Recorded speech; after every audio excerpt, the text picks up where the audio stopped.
নমস্কার বন্ধুরা, প্রথমে সকলকে স্বাগত জানাই আমার ইউটিউব চ্যানেল এডুকেশন অ্যান্ড দেবশ্রীতে। আপনারা যারা দীর্ঘদিন থেকে বিভিন্ন চাকুরির পরীক্ষা দিয়ে চলেছেন একটি সরকারি চাকুরি পাওয়ার আশায়, তাদের জন্য আরও একটি সুখবর। পূর্ব বর্ধমান জেলা আদালতে কিছু পোস্টে নিয়োগের জন্য একটি বিজ্ঞপ্তি বেরিয়েছে এবং বেতন 17,000 থেকে 43,600 টাকা পর্যন্ত।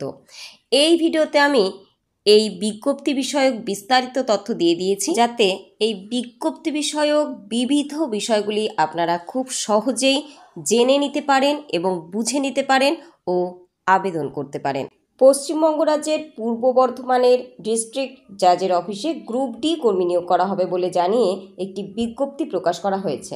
তবে এখানে শুধুমাত্র পুরুষ প্রার্থীরাই আবেদন করতে পারবেন।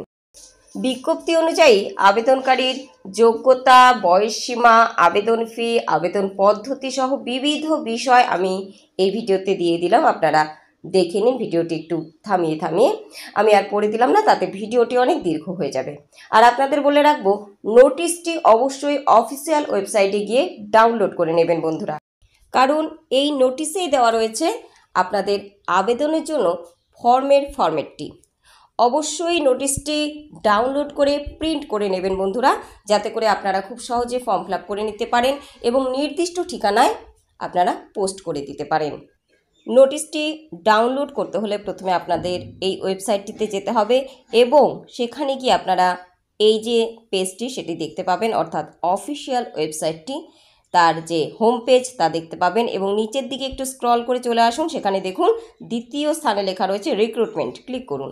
ক্লিক করতেই আপনাদের সামনে বিবিধ যে নোটিশগুলি তা দেখাবে। আপনারা 2/4/2024 যে নোটিশটি আমি আন্ডারলাইন করে রেখেছি সেটি ডাউনলোড করে নিন। ভিউ বলে যে একটি লাল কালি লেখা রয়েছে, তার একেবারে ডান হাতে যে ডাউনলোডের যে চিহ্নটি দেওয়া রয়েছে সেখানে ক্লিক করুন এবং আপনাদের সামনে এই নোটিশটি ডাউনলোড হয়ে যাবে। বন্ধুরা, ভিডিওটি যদি আপনাদের কাছে উপকারী মনে হয় তবে অবশ্যই একটি লাইক এবং কমেন্ট করে দেবেন। আর শিক্ষামূলক বিভিন্ন গুরুত্বপূর্ণ ভিডিও এবং চাকরি সংক্রান্ত বিভিন্ন তথ্য পেতে আমার এই চ্যানেলটিকে সাবস্ক্রাইব করে আপনারা সঙ্গে থাকতে পারেন যদি প্রয়োজনীয় মনে করেন, এবং অবশ্যই বেল নোটিফিকেশনটি অল করে রাখবেন। খুব ভালো থাকুন, সকলকে ভালো রাখুন। ধন্যবাদ।